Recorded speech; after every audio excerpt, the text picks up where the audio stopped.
किशोर जी शास्त्री का प्रश्न है, मूर्ति पूजा का खंडन करने वाले समाजियों ने दयानंद की मूर्तियां क्यों लगाई गई? बिल्कुल, अब श्रद्धानंद के मूर्तियां बनाई गई। अगर आप ये कहते हो कि मूर्ति पूजा में जड़ की उपासना होती है, वहाँ किसी भी प्रतिष्ठा या उसके रूपक को नहीं माना जाता, तो क्या कोई दयानंद की मूर्ति को जूतों का हार पहना दे तो समाजी चुप रहेंगे? इसका मतलब है आपके सम्मान का वहाँ पर घात होता है। वैसे ही हमारे लिए, और वहाँ तो आपने केवल मूर्ति बिठा दी है, यहाँ तो पूर्ण रूप से वैदिक विधि से उसमें प्राण प्रतिष्ठा होती है, तो आप उसके ऊपर घात कैसे कर सकते हैं? स्नेहल जोशी दीसा, आजकल हर स्थान पर बुद्ध की प्रतिमा रखने का सिलसिला चला है। हमारे छोटे से गांव डीसा का बुद्ध से कोई लेना देना नहीं है, लेकिन 2 नए शॉपिंग सेंटर बने हैं जिसमें आगे ही बुद्ध को खड़ा किया गया है। भविष्य में सैकड़ों वर्ष बाद किसी उत्खनन से यह निकले तो उसका अर्थ यह बौद्ध धर्म का प्रभुत्व माना जाएगा। क्या यह उचित है? बिल्कुल अनुचित बात है। एक बात ये उठ सकती है और उठती ही है कि बुद्ध जो है वह अवतार है कि नहीं। बुद्ध को हमारे धर्म में अवतार माना है, पर साथ में यह भी कहा है कि जो वेदों की निंदा करे, नास्तिको वेद निंदा कहा, जो वेदों की निंदा करे वह कभी भी मान्य नहीं है। और बुद्ध और जैन दोनों ने वेदों की निंदा की है, दोनों अवैदिक यानी नास्तिक है। इसीलिए जो नास्तिक है हम उसको वेदों की आचार विधि में, पूजन विधि में हम उसको सम्मिलित नहीं करते। दूसरी बात, दूसरा एक पक्ष यह भी आया है कि यह जो बुद्ध की मूर्तियां ये लगा रहे हैं, जो गौतम बुद्ध या सिद्धार्थ है, वो हमारे बुद्ध अवतार के बुद्ध नहीं, वो अजानक देव के पुत्र है और वो ब्राह्मण थे। और ये जो मूर्तियां लग रही है वो क्षत्रिय बुद्ध यानी गौतम बुद्ध की लग रही है और वो हमारे बुद्ध अवतार नहीं है। ये दोनों पक्ष से बुद्ध की मूर्तियां अनुचित है, क्योंकि बुद्ध वेदों को नहीं मानता। अब जब वेदों को नहीं मानता, यज्ञ को नहीं मानता, अरे नास्तिक है, ईश्वर को ही नहीं मानता, तब प्रतिमा कैसी? जो प्रतिमा का विरोधक है, जो मूर्ति का विरोधक है, उसकी मूर्ति कैसी? इसलिए बुद्ध की मूर्तियां नहीं लगनी चाहिए। दूसरी बात, पहले ये बुद्ध जो थे वो स्पा में आए, फिर रेस्टोरेंट में आए, फिर होटलों में आए, फिर मॉल्स में आए, फिर घर के बगीचे में आए, अब फिर एक दिन ऐसा आएगा कि वो घर में आएंगे। अगर बुद्ध की प्रतिमा उचित होती तो हमारे जो सर्वोपरि आद्य शंकराचार्य है, भगवान आद्य शंकराचार्य, जो आज से 2500 वर्ष पूर्व हुए, उन्होंने बौद्ध मत का खंडन न किया होता। और जब उन्होंने पंचायतन देव की पूजा दी, पंचमत की स्थापना की, उस 5 मत में रविर्विनायक चंडी विष्णुदेवो महेश्वर, इस 5 में कहीं बुद्ध नहीं आते। उन्होंने कहीं बुद्ध की मूर्ति की स्थापना करने का ना आदेश दिया, ना करवाई। इससे विपरीत बौद्ध मत का खंडन किया। बुद्ध की प्रतिमा कहीं भी, अगर हिंदू धर्म है तो कहीं पर भी बुद्ध की प्रतिमा उचित नहीं।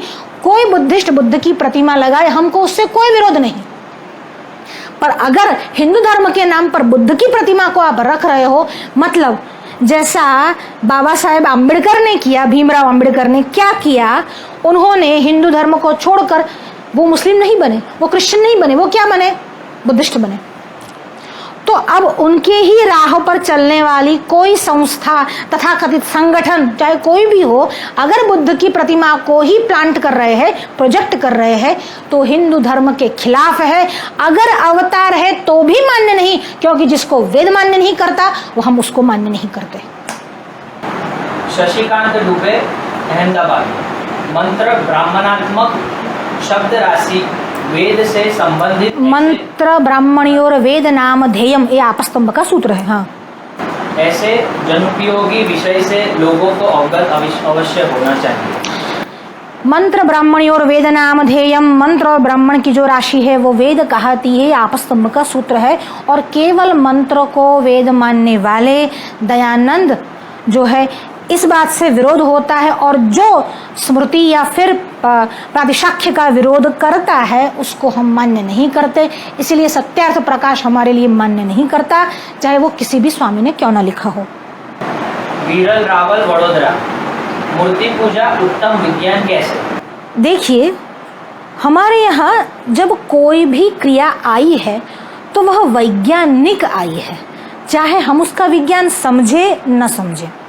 वैज्ञानिक इसलिए है कि एक जो साइकोलॉजी जानता है वो जानता है कि मन को स्थायी होने के लिए कोई भी वस्तु चाहिए, पदार्थ चाहिए। बिना पदार्थ के, बिना वस्तु के, बिना प्रतिमा के मन का एक स्थान पर नियत होना कठिन है। अरे मूर्ति हो तो भी ध्यान नहीं जाता, ध्यान इधर उधर भटक जाता है अगर मूर्ति ना हो तो। अब ये कहते हैं कि जड़ वस्तु का क्या मोल कि मूर्ति में ध्यान बना रहेगा। हो सकता है कि मूर्ति होने पर भी ध्यान भ्रष्ट हो, पर मूर्ति से ध्यान की संभावना बढ़ती है। जैसे विवाह होने पर, पत्नी के आने पर गृहस्थ का सुख जो है आप लेते हैं। अब कई गृहस्थी भटक जाते हैं वो बात अलग है, पर ध्यान केंद्रित एक में कर पाते हैं। विवाह में भी जब हम पति और पत्नी कहते हैं तब उसमें आरोप ही तो करते हैं रूप का, क्योंकि उससे पहले न तो वो वर है, न तो वो वधू है, न तो वो पति है, न तो वो पत्नी है। वह विधि के द्वारा ही ये आपकी पत्नी है और ये आपका पति है, यह विधि के द्वारा ही संपादित किया जाता है। वैसे ही विधि के द्वारा ही पाषाण में, काष्ठ में, मृत्तिका में, सुवर्ण में, धातु में यह भगवान है, यह परमात्मा का स्वरूप है, यह स्थापित किया जाता है। अगर पति पत्नी स्थापित हो सकते हैं विधि से तो यहाँ पर भी मूर्ति स्थापित हो सकती है। मंदिर क्यों, साकार से निराकार कैसे? साकार से निराकार या फिर निराकार से साकार। देखिए, निराकार होने पर सृष्टि रचना का कार्य नहीं हो सकता। सृष्टि रचना के कार्य के लिए आपको साकार ही चाहिए। अब जो लोग मूर्ति को नहीं मानते वो लोग ये कहते हैं कि ईश्वर जो है वह साकार नहीं है, तो अब सृष्टि की रचना कैसे हुई? तो प्रकृति ने सृष्टि की रचना की, तब आपके ईश्वर की आवश्यकता क्या है? अगर प्रकृति ही सृष्टि की रचना कर लेती तो ईश्वर की आवश्यकता क्या है? दूसरी बात, कभी चेतन वस्तु कोई वस्तु का निर्माण कर सकती है? अरे अचेतन वस्तु कोई वस्तु का निर्माण कर सकती है? जड़ ऐसी प्रकृति से निर्माण संभव नहीं। मिट्टी से घड़ा अपने आप नहीं बन जाता, कुम्हार चाहिए। कुम्हार मिट्टी को घड़े में परिवर्तित करता है। बिना चेतन के कार्य संभव ही नहीं, और वह चेतन परमात्मा है, और वह चेतन परमात्मा बिना साकार हुए इस सृष्टि का निर्माण नहीं कर सकता। इसीलिए साकार है, निराकार है, साकार भी है। अब साकार से निराकार कैसे? तो कहते हैं जब हम किसी का अन्वेषण या रिसर्च करते हैं तब उसका बहुत बड़ा टुकड़ा लेते हैं। अगर आप आजकल देखो, अगर आपको ब्लड टेस्ट करवाना है तो आपका सीरम लेकर जाते हैं, फिर उसमें जो एक अणु में, जो उसके एक परमाणु में, जो उसके एक यूनिट में होता है वही सारे ब्लड में होता है। तो वही साकार से निराकार की ओर, स्थूल से सूक्ष्म की ओर आपकी गति है। अगर कोई ये दलील करे जैसे दयानंदियों ने की है, अरे समाजियों ने की है कि यह जो परमात्मा है वह तो आकाश से भी सूक्ष्म स्वरूप है, तो हम उनको जरा ये बता दे, आकाश तो वस्तुतः शून्य है, तो क्या आपका परमात्मा शून्य है? अब उससे भी सूक्ष्म, यानी आपके परमात्मा का कोई अस्तित्व ही नहीं, शून्य से भी गया गुजरा है आपका परमात्मा। अब वह सृष्टि कैसे रचेगा? और अगर प्रकृति ने सृष्टि रच दी तो परमात्मा की आवश्यकता क्या है? इसलिए प्रकृति भी परमात्मा के कहने पर, परमात्मा की उपस्थिति में, परमात्मा के द्वारा ही बहुश्याम प्रजाएय रूपम रूपम प्रतिरूपो बभूव, एक रूप से अलग अलग रूप हुए। इसलिए निराकार परमात्मा वही समझाया है पूरा ब्रह्म सूत्र में। भगवान आद्य शंकराचार्य ने उसी बात को समझाया है। निराकार से साकार भी है और साकार की उपासना करते करते निराकार की ओर गति भी है। साकार तक सीमित नहीं हो जाना है, निराकार की ओर भी जाना है। ऋषि मूर्ति क्यों लाए? मूर्ति का विज्ञान है। साधारण मनुष्य के लिए ध्यान पूजन के लिए कोई न कोई वहां पर प्रत्यय चाहिए ही चाहिए। ऐसी कौन सी मूर्ति या देव मंदिर है जो आज भी विज्ञान की पहुंच से बाहर है? पुरी के जगन्नाथ मंदिर ही आप ले लो, बहुत सारी बातें उसमें जुड़ी हुई है जो विज्ञान की समझ के बाहर है।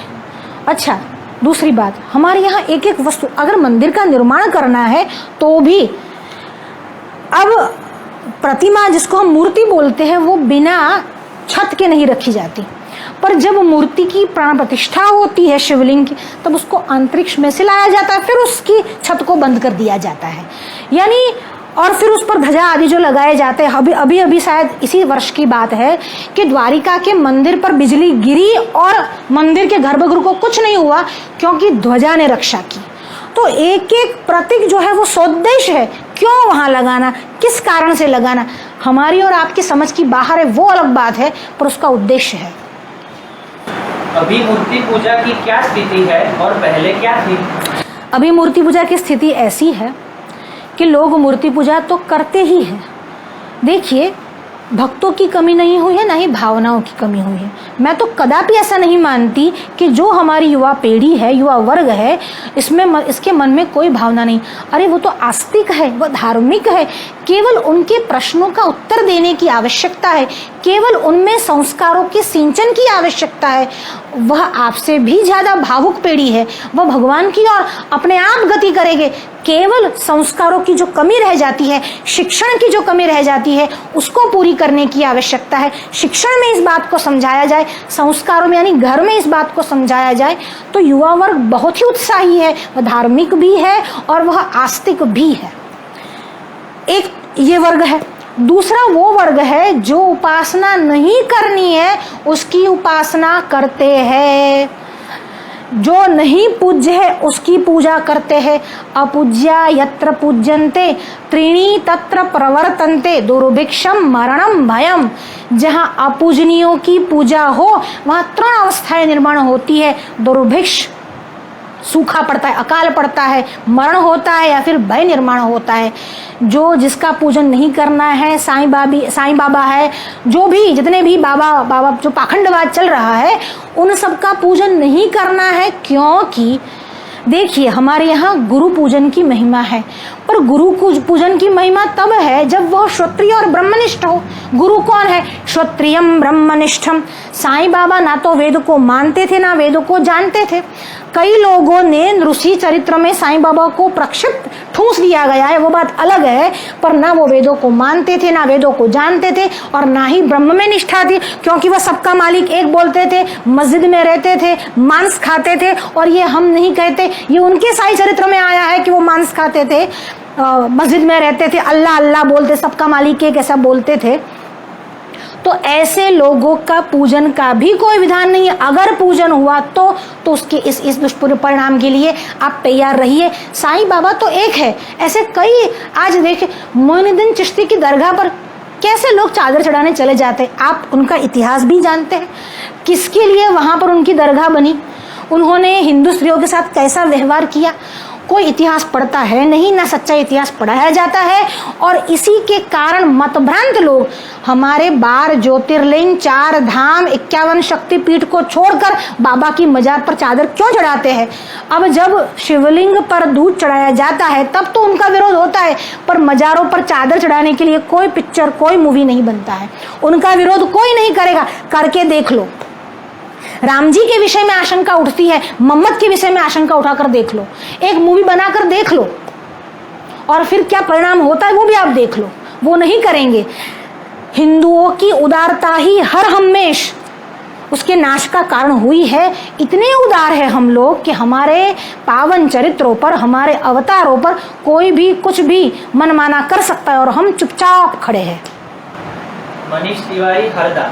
स्वामी विवेकानंद और स्वामी दयानंद सरस्वती के विचार में क्या अंतर है? थोड़ा बहुत अंतर यह है, हालांकि स्वामी विवेकानंद को भी पूर्ण रूप से सनातनी नहीं मानते, पर फिर भी स्वामी विवेकानंद की बात निराली है। मूर्ति पूजा को मानते थे। उनके जो गुरु है रामकृष्ण परमहंस, वो तो स्वयं काली के उपासक थे।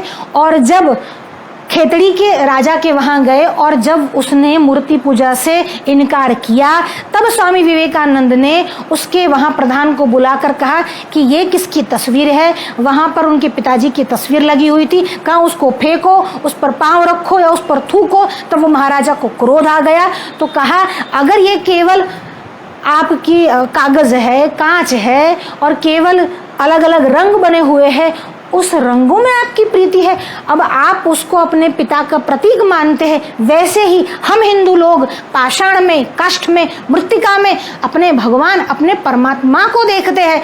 इसलिए मूर्ति पूजा, उन्होंने फिर मूर्ति पूजा को मान्य कराया। बहुत अंतर है, ये मूर्ति पूजा को नहीं मानते थे, ये मूर्ति पूजा को मानते थे। हेमा त्रिवेदी, मुंबई। घर में भगवान की मूर्ति को सजावट की तौर पर खड़ी करना योग्य है? अक्सर कई घरों में भगवान की मूर्तियों को सजावट के रूप में देखा जाता है। देखिए, कई लोग ऐसे होते हैं कि जो माँ बाप को घर में तो रखते हैं पर उनका बहुत मान नहीं होता, केवल सजा के रख देते हैं। और कई लोग उनसे भी आगे वृद्धाश्रम में ही भेज देते हैं। तो वृद्धाश्रम में भेजने के कंपैरिजन में, सादृश्यता में, कम से कम वो घर में तो रखे हैं, सजा कर भी तो घर में तो रखे हैं, कम से कम सजा कर रखे हैं। इस बात का ही आप शांति से ले लो। एक बार जब उसको वो बात की प्रतीति हो जाएगी कि यह मूर्ति केवल सजावट नहीं है, उसमें साक्षात देव विराजमान है, तो उसके प्रति उसकी श्रद्धा होगी। कम से कम रखे तो है। ये जो अभी बुद्ध प्लांट हो रहे हैं उसके पीछे यही लॉजिक काम कर रहा है। पहले बागीचे में, फिर घर में, फिर मन में। तो ये भी प्लांटेशन के अलग अलग तरीके हैं कि किस प्रकार से वो अंदर घुसपैठ करते हैं। सजावट के लिए ही नहीं होती, पूजन के लिए है, अर्चन के लिए है, श्रद्धा के लिए है, भक्ति के लिए है, पर कम से कम सजावट के लिए तो रखी है। उनसे तो अच्छे है कि जो रखते ही नहीं। किशोर जी शास्त्री, आरएसएस का भगवा ध्वज भी तो एक प्रकार से मूर्ति ही मानना चाहिए। बिल्कुल, प्रतिमा ही है, प्रतीक रूप ही है। आपको कहीं ना कहीं जो प्रतिमा को नहीं मानते वह भी जीसस क्राइस्ट की मूर्ति को बिठाते हैं, और जो भगवान को नहीं मानते वह भी बुद्ध की प्रतिमा को बिठाते हैं। जो अवतारवाद का खंडन करते हैं और मूर्ति को नहीं मानते, ऐसे आरएसएस भी फ्लैग यानी ध्वज को मानते हैं। और दयानंदी भी उस्त्रे की पूजा करते हैं और उस्त्रे के लिए संबोधित करके उक्तियाँ बोलते हैं। तो आप इन जड़ वस्तुओं की पूजा करते हो जिसमें शास्त्र का निर्देश नहीं। हम तो उसी वस्तु की पूजा करते हैं जिसमें शास्त्र निर्देश है और जिसमें विधि से, वेदोक्त विधि से प्राण प्रतिष्ठा की जाती है। इसीलिए कोई क्या कहे वो प्रश्न नहीं है। देखिए, हर एक का अपना अपना मंतव्य है या अपना अपना मत है। उनको इतनी ही बात समझ में आई है तो उनको जितना समझ में आया है शीर्ष निर्णय कर लीजिए। उनमें से जो अच्छा है, उनकी जो राष्ट्रवाद की भावना है उसको ले लीजिए। हालांकि उनकी राष्ट्रवाद की भावना अधूरी इसलिए है क्योंकि धर्म बिना राष्ट्र हो ही नहीं सकता, पर फिर भी कम से कम उनकी राष्ट्रवाद की भावना है, उनको स्वीकार कर लीजिए। वैसे ही जैसे हमने दयानंदियों के वेद के प्रेम को स्वीकार कर लिया और उनको भी हिंदू तो मानते ही है, ऐसे स्वीकार कर लीजिए। बाकी सनातन धर्म जिसको हम बोलते हैं उसके जो अंग है उसमें मूर्ति पूजा अंग है, अवतार अंग है, जिनमें ये सब जो है, चाहे वो गायत्री परिवार हो, चाहे वो संघ परिवार हो, चाहे वो अनिश्वरीय यानी ब्रह्मा कुमारी वाले हो, चाहे ये दयानंदी हो, सब लोगों ने थोड़ा थोड़ा थोड़ा लिया है, कहीं ना कहीं बातों का विरोध किया है। उसका नाम ही है अर्ध कुटी न्याय। अपने जो अच्छा लगा वो बात वेदों से ग्रहण कर ली, जो नहीं अच्छी लगी उसको निकाल दी। पर ऐसा नहीं है, हम सनातनियों ने पूर्ण रूप से उसको ग्रहण किया है। गणेश उत्सव में लोगों ने गणेश को साई पुलिस या आरएसएस की चड्डी पहनी मूर्तियों देखी गई, उस पर क्या कहें? देखिए, जब हमारे यहाँ मूर्ति पूजा का विधान आया तो मूर्ति कितने कद की, किस स्वरूप की, किस रंग की, किस पाषाण से बनी है, वो सारे विधान भी आए हैं कि अगर ये मूर्ति बनी है तो इसी पाषाण से। अगर आपको शिवलिंग बनाना है तो जो लिंग है वो पुरुष पाषाण से बनाना है, और जो बाण यानी जिसकी पीठिका है वो स्त्री पाषाण यानी स्त्री पत्थर से बनाना है। तो स्त्री पत्थर और पुरुष पत्थर उसकी भी पहचान होती है। पर जो मूर्ति के विज्ञान को नहीं जानते, जो केवल, मैंने कहा ना, दोनों प्रकार के लोग हैं। एक इतने स्वच्छंद है और इतने, जिसको हम गुजराती में बोलते हैं कि वेवला ने घेला लोगों से, कुछ भी उनकी मनाए साई बना दिया, उनकी मनाए पैंट पहना दिया, उनकी मनाए बुलेट पर बिठा दिया, उनकी मनाए चड्डी पहना दिया, तो ऐसे देव मूर्तियां नहीं बनती। यह देव मूर्तियों का अपमान है, ऐसा भी नहीं कर सकते। और उन लोगों का भी हम विरोध करते हैं जो मूर्तियों को ही नहीं मानते। ये लोग वो है जो मूर्तियों को मनमानी बनाते हैं और ये लोग वो है जो मनमाने तरीके से मूर्ति पूजा का खंडन करते हैं। दोनों गलत है। सुमित शाह, वडोदरा। क्या हमारे धर्म ग्रंथ, यह धर्म ग्रंथ की वाङ्मय मूर्ति नहीं है? वेदों, रामायण, वही हमने आरंभ में कह दिया कि जो शब्द राशि को दयानंद आदि आर्य समाजी मूल रूप से मानते हैं, वह भी तो प्रतिमा ही है। आर्य समाजी का जो समुदाय है वह क्या सत्यार्थ प्रकाश को वाङ्मय मूर्ति नहीं मानते? वही बात हो गई, दयानंद की मूर्तियां खड़ी करते हैं। जैन भगवान को नहीं मारते और महावीर के लिए भगवान शब्द का उपयोग कर लेते हैं। ऐसे ही विष्णु प्रजापति, ईसा, मूर्ति पूजा के लिए मंदिर भी है और अयोध्या में मंदिर नहीं स्मारक बनाया जा रहा है, ऐसा आरएसएस संघचालक मोहन भागवत जी का बयान है। तो कृपया स्पष्ट करें कि मंदिर और स्मारक में क्या भेद है? महापुरुषों का जो बनता है, जिसको हम मॉन्यूमेंट कहते हैं, वो स्मारक है और भगवान का जो बनता है उसको कहते हैं मंदिर। पर जो मानव मंदिर बनाने वाले उसके विषय में हम क्या कहें? मंदिर और स्टैच्यू दोनों में भेद है, मतलब मूर्ति और स्टैच्यू दोनों में भेद है। स्टैच्यू ऑफ लिबर्टी है, सरदार पटेल का स्टैच्यू बनाया गया है, पर सरदार पटेल की अच्छा उसकी भी आप लोग आदर तो करते ही हो, सत्कार तो करते ही हो, इतना तो आप भी समझते ही हो। पर जो मूर्ति के लिए विधान आए हैं उसमें नियम यह बना है कि बिना छत के मूर्ति नहीं हो सकती। यानी आपने जो गंगा जी में हरिद्वार में शिव जी की बनाई है उसको हम मूर्ति नहीं मान सकते और उसका निषेध भी है। जो मूर्ति का शास्त्र है, जो शिल्प शास्त्र है, वो मना करता है कि जहाँ कहीं भगवान की मूर्तियाँ, यहाँ सूरसागर यानी वडोदरा में भी खड़ी की है, पर उसके ऊपर छत्र आवश्यक है, क्योंकि अगर मूर्ति गर्भगृह के अलावा कहीं खड़ी है तो उसके ऊपर पक्षी पशु कोई भी आ सकता है, उसके ऊपर मलमूत्र का विसर्जन कर सकता है, यानी उसकी पवित्रता जो है वह छिन्न भिन्न हो सकती है। खुले में मूर्ति रखने का विधान अपने यहाँ है ही नहीं। और मूर्ति के लिए क्रम है, अगर शिवलिंग इतने हाथ का है तो गर्भगृह कितना होगा, अगर शिवलिंग इतना है तो बाण कितना होगा, अगर शिवलिंग इतना है तो जो उसका मूल द्वार यानी जो उसकी ऊंचाई होगी गुम्बद की, वो गुम्बद कितना होगा, पूरा मूर्ति विधान है। उस विधान को छोड़कर भी आप जो अपने मनमाने ढंग से कर रहे हो वो कदापि श्रेयस्कर नहीं है। बहुत ही आनंद का विषय है कि इतने वर्षों की लड़ाई के बाद अयोध्या हमको मिला है और राम का मंदिर वहाँ बनने जा रहा है। बहुत ही आनंद का विषय है, पर आप सबको इस बात का ध्यान रखना चाहिए।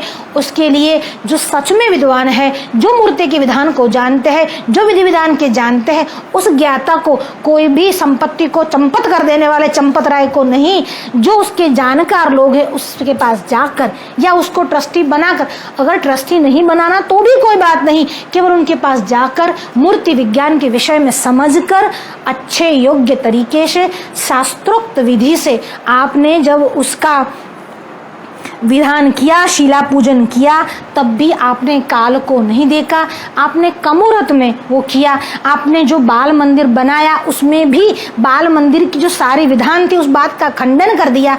बाल भवन जो बनता है, पुरानी प्रतिमा को वहाँ रखा जाता है, फिर मंदिर का जीर्णोद्धार होता है, तो उस बाल भवन के भी नियम होते हैं, किस दिशा में रखना है, कौन सी लकड़ी से बनता है। आपने उसमें भी फाइबर लगा दिया और उसमें फाइबर लगने के बाद जो कोरोना पूरे देश में व्याप्त हुआ है, मतलब हर जगह का विधान है। अगर आपको मंदिर बनाना है तो अपने शास्त्रों के अनुसार बनाना है, और अगर आपको कार्यालय बनाना है, स्मारक बनाना है, तो आप अपने मनमाने ढंग का उपयोग कर सकते हो। पर मंदिर बनाना है तो वो हिंदू शास्त्र के अनुसार बनने चाहिए। अभी भी कुछ नहीं बिगड़ा, अभी भी जो इसके जानकार हो, हम नहीं कहते कि हमारे ही धर्म गुरु के पास जाए, चाहे वैष्णवाचार्य के पास जाए, चाहे शंकराचार्य के पास जाए, चाहे मध्वाचार्य के पास जाए, चाहे निम्बार्क के पास जाए, जो इस विधान के ज्ञाता है उनके पास जाए और शिक्षा दीक्षा लेकर मंदिर का निर्माण होना चाहिए। अगर ये नहीं हुआ तो स्मारक ही बनकर रह जाएगा, फिर वहाँ पर वो बात नहीं आएगी। आशुतोष उपाध्याय, इंदौर। मानवता को सबसे बड़ी चोट लिखे धर्म ग्रंथों ने ही की। बिल्कुल बिल्कुल आपकी सही बात है, लिखे हुए धर्म ग्रंथों ने की, हम मानते हैं, क्योंकि बाइबल और कुरान उसमें आ जाता है। मानवता को चोट पहुंचाने वाले वही है। हम अपने जो ग्रंथ मानते हैं वह श्रुति मानते हैं, और श्रुति किसी ने नहीं लिखे, अपौरुषेय है, और अपौरुषेय श्रुति जो बात कहती है वो मानवता की विरोधी हो ही नहीं सकती। अरे आप केवल मानवता की बात करते हैं, हमारे यहाँ जीव मात्र का विचार किया गया है। हमारे रसोई में भोजन बनने पर सबसे पहले श्वान और गाय के लिए रोटी निकाली जाती है। आप हमें मानवता की शिक्षा मत दीजिए, चुप रहिए। मानवता धर्म, मानव धर्म, मानवता यह शब्द ही अपूर्ण है। पहले तो जब सनातन धर्म आता है तब उसमें जीव मात्र का धर्म आ ही जाता है। उसमें मानव धर्म भी निहित है, प्राणी धर्म भी है, पक्षी धर्म भी है। पक्षियों को आपका मानव धर्म गाय को रोटी देने की बात नहीं बताएगा। आपका मानव धर्म श्राद्ध के समय गोग्रास या स्वानग्रास या भिक्षुक ग्रास या पिपीलिका ग्रास या कागवास नाक डालने की बात नहीं करेगा, जो सनातन धर्म करेगा। मानवतावादी चुप रहिए, आपसे हमें शिक्षा नहीं ग्रहण करनी। आप जिस वेद को पढ़ रही है, क्या वो हाइब्रिड तो नहीं? अब समय आ गया है कि ज्ञान के बोझ से मुक्त होगा। बिल्कुल सही बात है। अज्ञानियों को तो ज्ञान बोझ ही लगता है, पर हमारे लिए न तो ज्ञान पहले ही बोझ था, न आज भी बोझ है। बोझ तो तब लगता जब हम अपनी आत्मा को ज्ञान से भिन्न समझते। सत्यम ज्ञानम अनंतम ब्रह्म। जिस आत्मा की हम उपासना करते हैं, जिस आत्मा को सर्वात्मा सर्वम खलु इदम ब्रह्म मानते हैं, वह आत्मा ज्ञान स्वरूप ही है। इसीलिए ज्ञान का बोझ उनको ही लगता है जो ज्ञान को नहीं जानते। इसलिए आप जैसे लोगों को ज्ञान का बोझ लगे तो उसमें आश्चर्य की कोई बात नहीं है। देखिए, हम ना तो ज्ञानी हैं और ना ही हम वेद को जानने वाले हैं, क्योंकि 400 वर्ष के बाद भी स्वयं ऋषि भरद्वाज जो वेदों के दृष्टा ऋषि है वो वेदों को नहीं जान पाए। उन्होंने यह कह दिया अभी जानना बाकी है। इंद्र ने और 400 वर्ष की आयु दी, फिर वापस आए तब भी कहा अभी वेदों को जानना बाकी है। फिर 400 वर्ष की आयु दी, तब भी उन्होंने यही कहा कि मैं संपूर्ण वेदों को नहीं जान पाया। जब भरद्वाज ये कहते हैं तो मैं कौन से खेत की मूली हूँ, मैं कैसे वेदों को जान सकती हूँ, और ना ही मेरा वेदों की मंत्र संहिता में अधिकार है, क्योंकि वेद ही मना करता है। पर वेदों को नहीं जानने का मतलब ये नहीं कि वेदादि सत्शास्त्र हमने नहीं पढ़े। इसका मतलब ये नहीं कि जो वेदों को ही चलकर प्राधान्य मानकर चलने वाली जो स्मृतियां है उसका हमने अध्ययन नहीं किया। यथा तथा जितनी हमारी यथा मति है, यथा शक्ति है, यथा बुद्धि है, उतना हमने अध्ययन किया ही है। हम ज्ञान को बोझ नहीं समझते, हम ज्ञान स्वरूप ही समझते हैं।